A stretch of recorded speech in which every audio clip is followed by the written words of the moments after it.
Hi everybody, I hope you guys are doing great today. So we're going to get right into your reading for February 1st through the 8th of 2020. I'm going to front load with the astrology. I'm time stamping in the description box below. If you don't want the astrology part, there's no problem.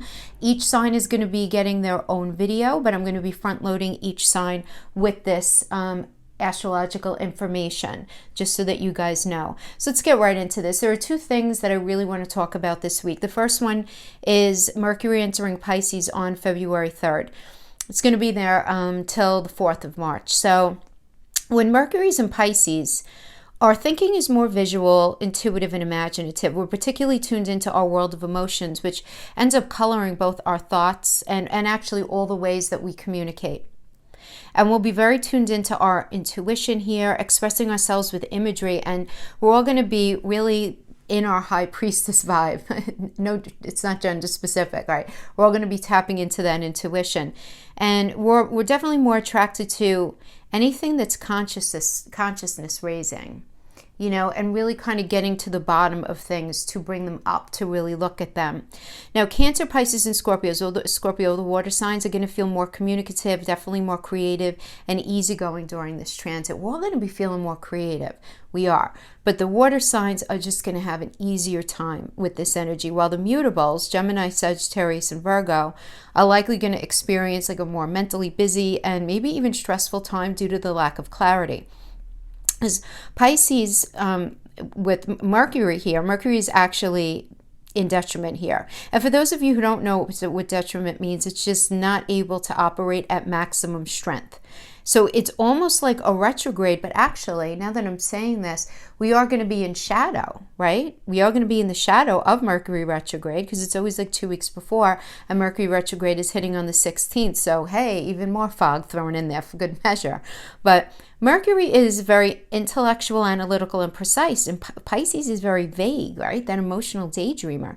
So it really makes sense that Mercury feels challenged here, because Pisces is two fish swimming in an opposite direction, inside dreamy and unclear Neptune. And Mercury is going to want to catch the fish and get a straight answer out of them, but he won't be able to. So hence the frustration for those of us who thrive on clarity of communication, So luckily, despite the difficult placement here of Mercury, there's still plenty of ways to take advantage of this planet, having to do with communication, even though it's in Pisces. It's just important to keep in mind that, with Mercury in Pisces, we are more sensitive and touchy. Our emotions might tend to get the better of us, and our actions may mostly be motivated by our feelings. So, since logic and reasoning just may not be very easy to come by in this energy, and verbal communication may not go the way you intended, let's just say, we can easily come off as very vague and have a very hard time picking the right words to say. But just by thinking a little bit before we say what's on our mind, we can end up saving ourselves from stressful arguments and misunderstandings.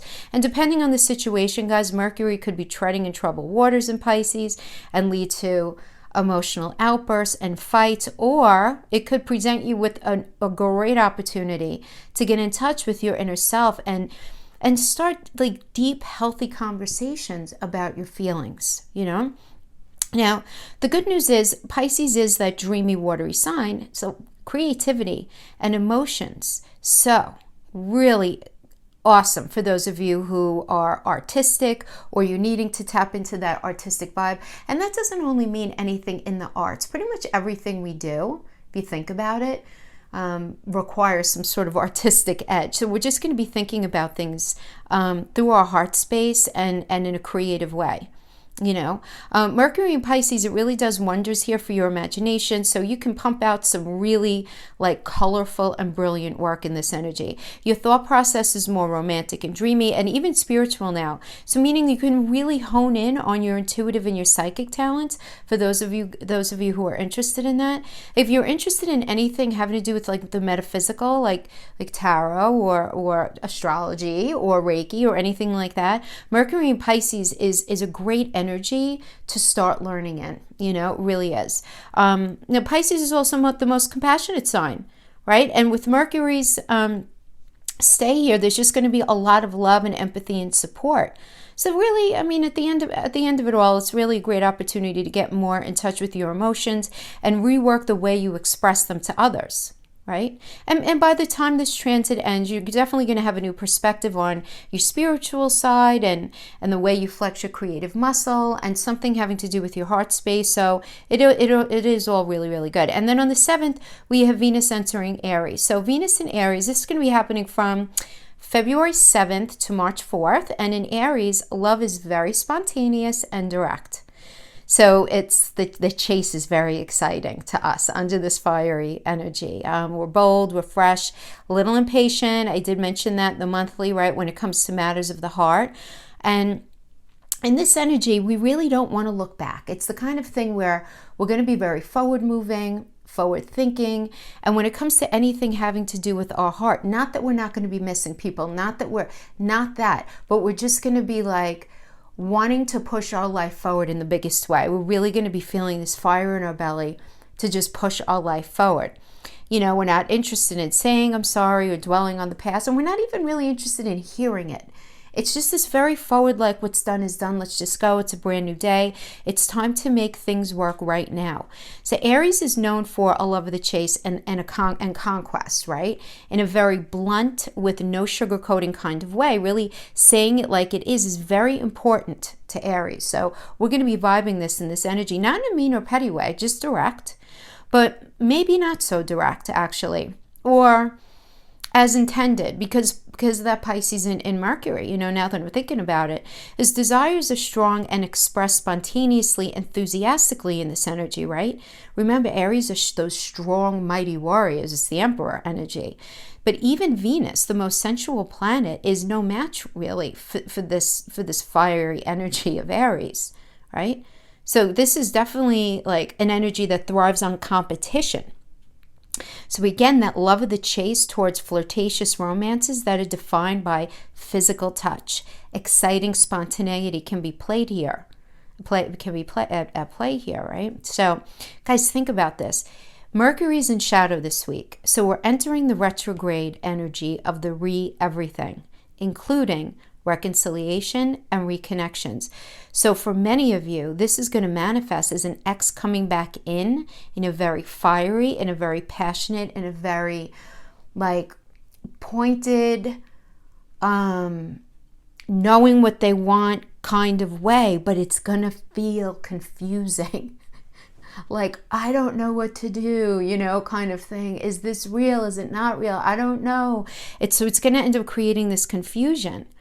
But we can also feel this fire in our belly to make changes in any area of our life that speaks to our heart space.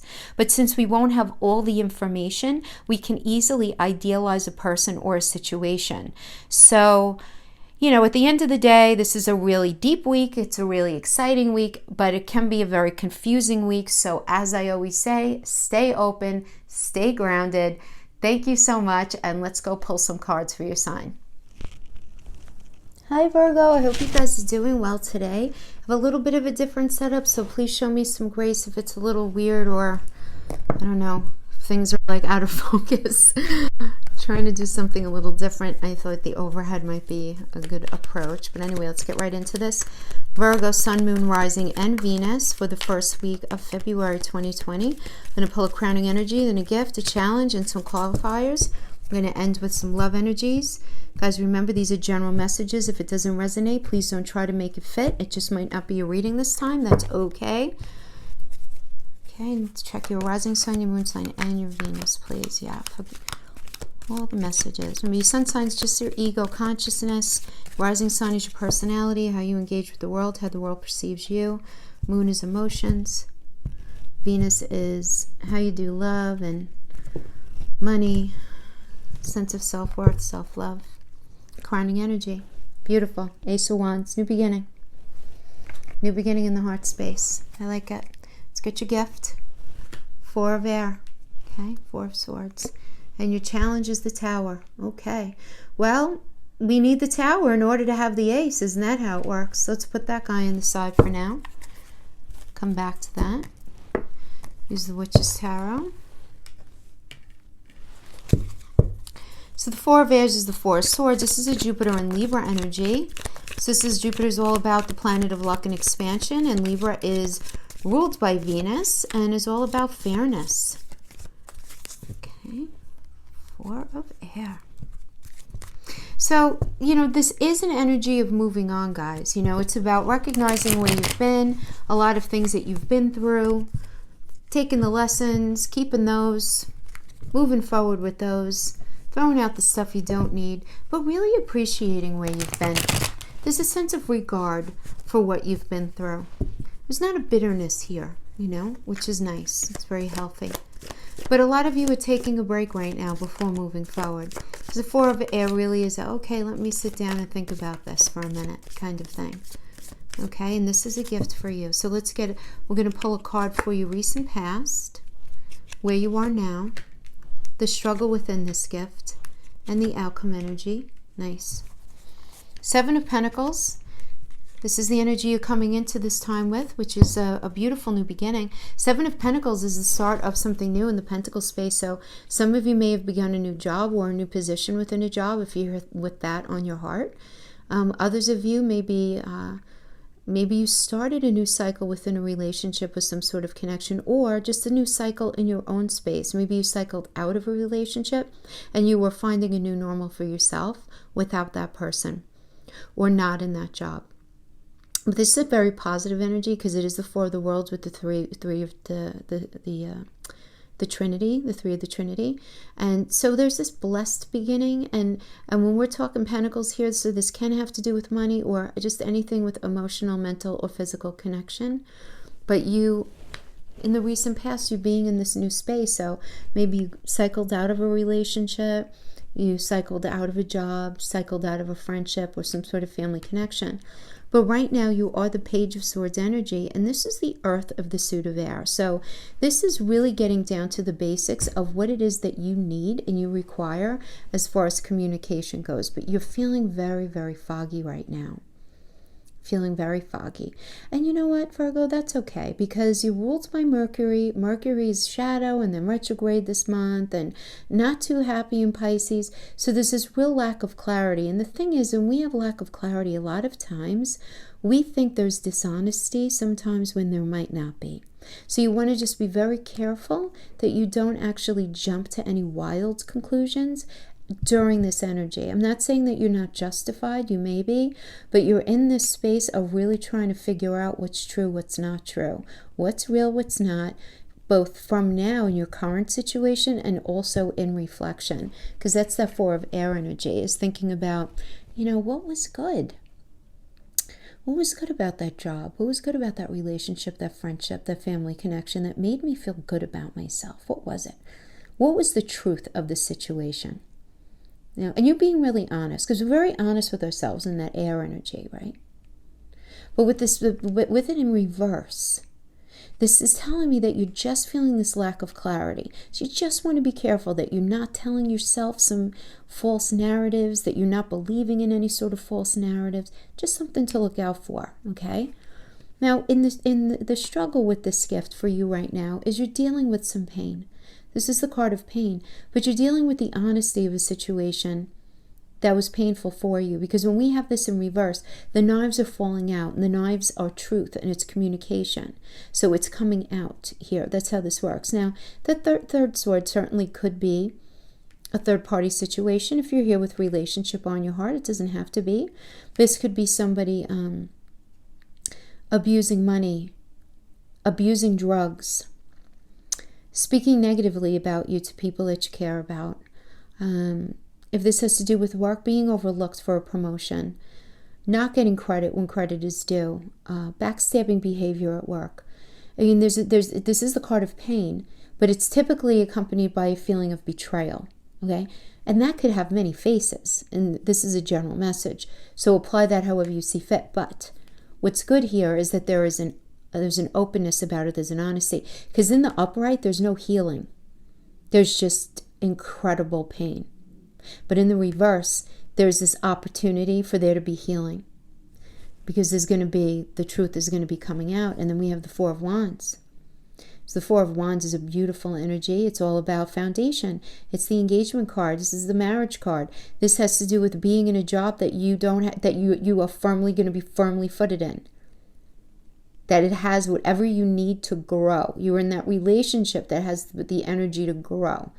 Really very benefic for any sort of connection having to do with engagement, moving in together, marriage, making that commitment at work, making that commitment in a friendship to do things differently, anything like that. But there's a newness here. And I feel like that's where the Ace of Water energy comes in. So, as you get into this energy, you're going to be very pensive. Many of you might be really tired right now. You're going to be doing a lot of thinking about things. There's a lot of thinking. There's a lot of pensivity right like here. But then there's going to be this recognition of a truth. And remember, this is a gift. Whatever is coming out, whatever truth is coming out is a gift for you that's going to help to instill and strengthen this foundation that you have with this person or with this situation. So this is really, really positive. I like it a lot. I like it a lot. Beautiful. Now let's talk about the Tower. So this is your challenge for the week. So the Tower is something ending as the way it was, and it's the revamping of something in a better way.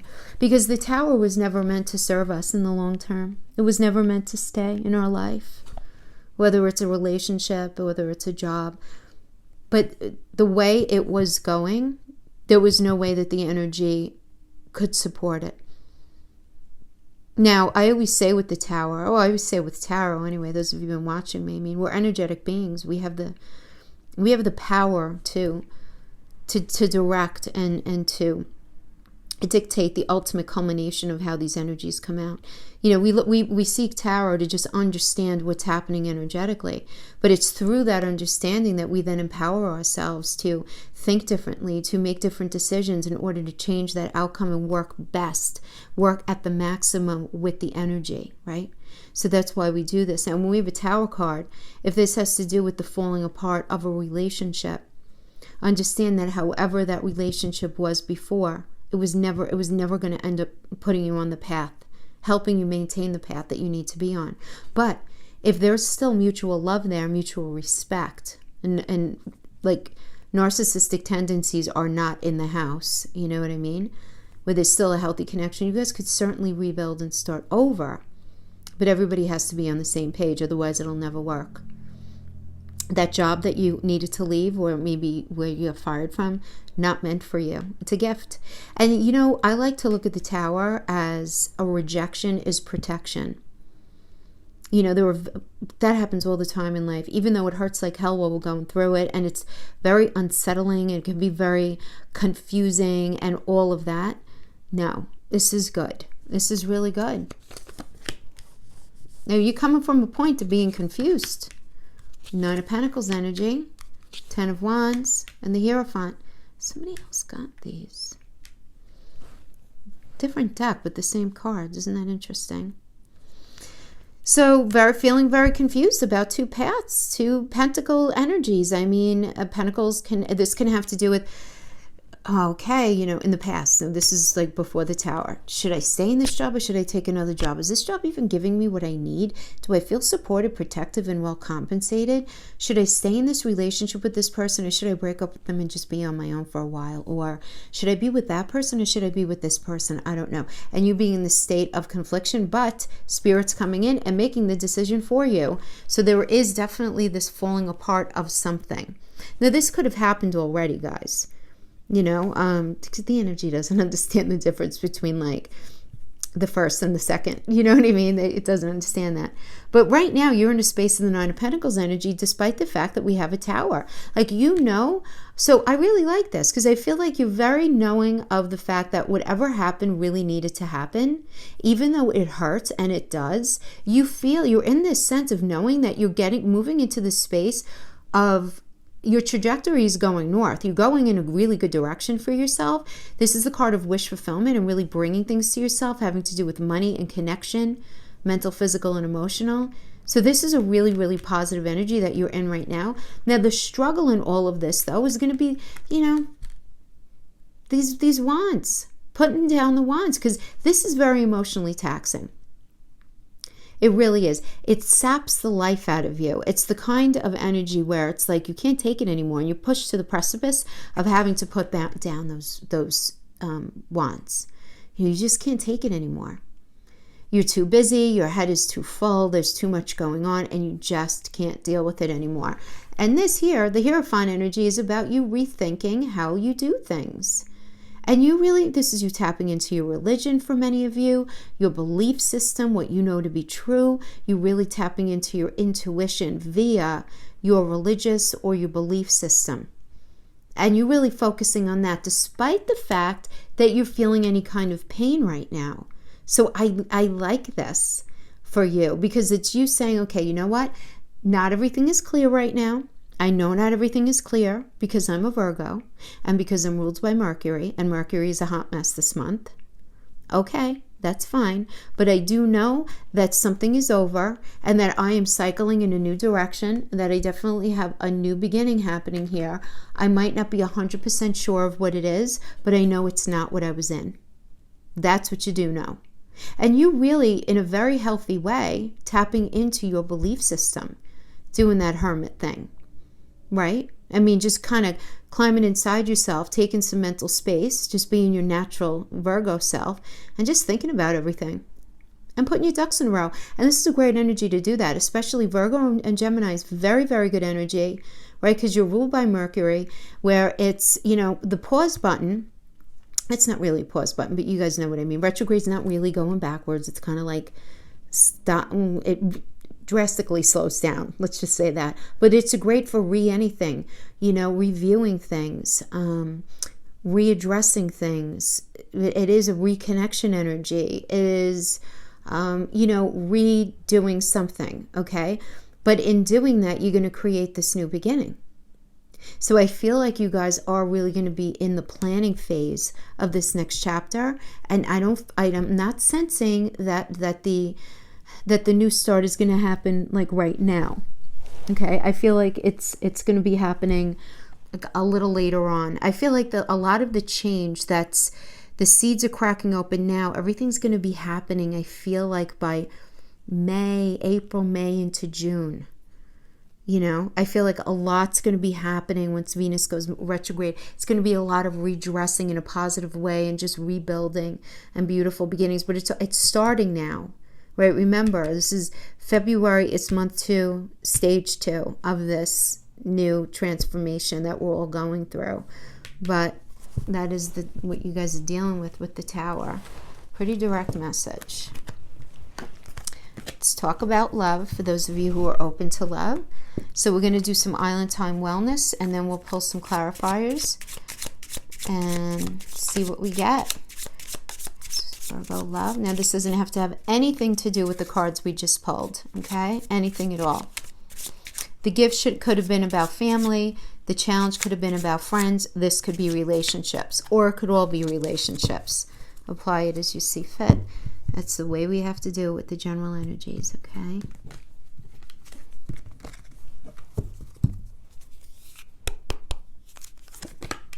Golden Mirror, the Axe.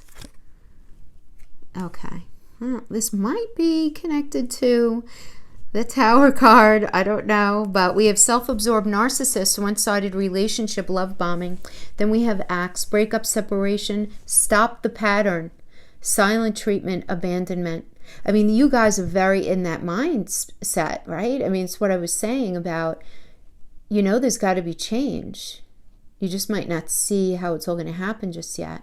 And then we have not enough, frustrated in relationship, lack of confidence, self-sabotage, fear, ego issues, jealousy. So this could certainly be you feeling these things, or it could be the energy that you're dealing with from somebody else.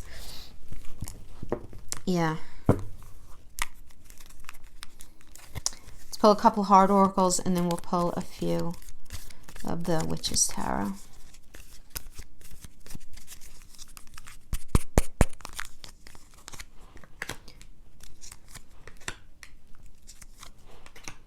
Transformation. Sometimes the synchronicity is just so beautiful. Transformation. Your relationship with one another is about to deepen. Love conquers and transforms all things. Embrace through each other. You find the missing pieces. And then we have deep in your heart, you already know the answer. Do what feels right. Okay. Now, I do want to say, in these cards, I don't like to label. I'll say dark triad. I'll say narcissistic tendencies, borderline tendencies. There are many tendencies within that realm. You need a certain amount of those qualities in order to be considered of the disorder. You guys follow? So it's just as a matter of reference. So if somebody was a full-blown narcissist and you guys are broken up, run the other way and don't stop. I don't support anyone going back to that type of unhealthy and crazy. If you're able to break free from it in the first place, awesome for you. Congratulations. I send you so much light and love, and you will heal and move on. Okay. But now if this is just some narcissistic tendencies that everyone exhibits every now and then, a lot of us get into this disgusting cycle of unhealthy fighting, right? We're really not proud of ourselves sometimes after certain kind of fighting. You know what I mean? But so the golden mirror, it doesn't have to mean narcissistic personality disorder, but it could mean self-absorbed. Somebody being a little too entrenched in their own ego, or this is at least how you're perceiving them. They might even be perceiving you the same way. That's the funny thing about the golden mirror, because the mirror is reflective, right? So you guys might be seeing each other like that. But I do get that whoever's resonating with this, there is a breakup, separation, but there is this idea of needing to stop the pattern. This is very necessary to stop this pattern, but the pattern's not going to stop until some self-growth is acknowledged here, right? I mean, who has the fear of intimacy? Who has the fear of abandonment? And just talk about it, guys. It's not that difficult to work through. It's not. It's really not. There are so many wonderful resources out there. But frustrated in relationship, lack of confidence, a lot of times that comes from if we have issues with abandonment. But there is transformation there. Let's see any other messages for this. The High Priest, right? Getting into what you believe. Okay, good. Alien supported. Okay. So the High Priest energy is equivalent to the Hierophant energy, which is about, again, this is, again, really you trying to get in touch with your belief system. So this could be, looking at your religious belief system, your system of faith, how you think relationships should be, what you think is healthy versus not. What's okay and what's not okay. Because you really do want this Ten of Pentacles energy. You really do. But there's this feeling of lack. You feel like you don't matter in the way that you want to matter, Virgo. Your voice is not being heard in the way that you feel like you need to be heard. You're being discounted. But this is very mental. This is a mentality. Five of Pentacles in reverse is a mindset, a mentality of lack. That you're not being considered, that you're not being respected. There's poor connection here. And this has you in this space of serious self-imprisonment. You're feeling very self-imprisoned because you're just not sure what to believe. And you're going to ruminate in the High Priestess energy, guys. And I'm telling you right now, you're not going to come up with a conclusion. Because remember, Mercury's chasing those fish saying, give me an answer. And they're just too slippery and smart to give an answer. And they just... No, it's not Satan, the world. Okay, so the world is still a very positive card. It's the most positive one in the deck, right? This and the Sun. But in the reverse, it indicates that it's still here. You're going to have everything you need, but you have to figure out what's standing in the way. There's either a person or a situation or a set of ideas or something that is getting in the way. Knight of Swords in reverse. Interesting. So that's a Taurus and Gemini energy. So I just feel like there's this absolute lack of clarity. There's this lack of clarity, but you guys want this new beginning. And then we have the Wheel of the Year. It's a Jupiter energy. It's about making things happen. So I do like these two as the outcome energy. I just feel like there's a lack of clarity and this poor communication. And that, because this Five of Pentacles energy where you feel this sense of lack, this is a mental energy in reverse. This may not be in reality. The person you're dealing with may seriously not even realize that they're making you feel like that, or that that's how you're understanding and accepting their behaviors. They may not have any idea, you know. And the Eight of Swords also, these two are very mental energies. This doesn't have to be playing out in the 3D at all, but just in your own mind. But we are like in the season of foggy misunderstandings. So I feel like that may be what's getting in the way of the world turning upright, but that's nothing that really good communication can't solve. So the communication pattern for everybody, I'm telling everybody, it needs to be like this. You and your partner are talking, and you have a conversation and they say something, and you want to say, okay, so just to be clear, you just said, and you're going to tell them back what you just heard. This way you're clarifying for yourself, and if by chance you misunderstood it, you're giving them the opportunity in a respectful way to self-correct. Okay? And that's just how the energy should be in during this whole month, actually, into the middle of March. Just double check what you're hearing. And that's a very respectful way and it's actually a really basic, solid, like 101, psychological technique for relationships in trouble, because most people have struggles with communication in a healthy way. And a lot of times it's just because we misunderstand each other when we're in the heat of the moment and we get, caught up in things. So I do feel like there is an energy here that supports transformation, but the clarity needs to happen here, as we do have this Ace of Water. So this is a new cycle that you're going to be entering into, a new, much healthier cycle. So I do like that for you, Virgo. That is what I have for you guys. Thank you so much for joining me. I'll see you next time. Bye-bye.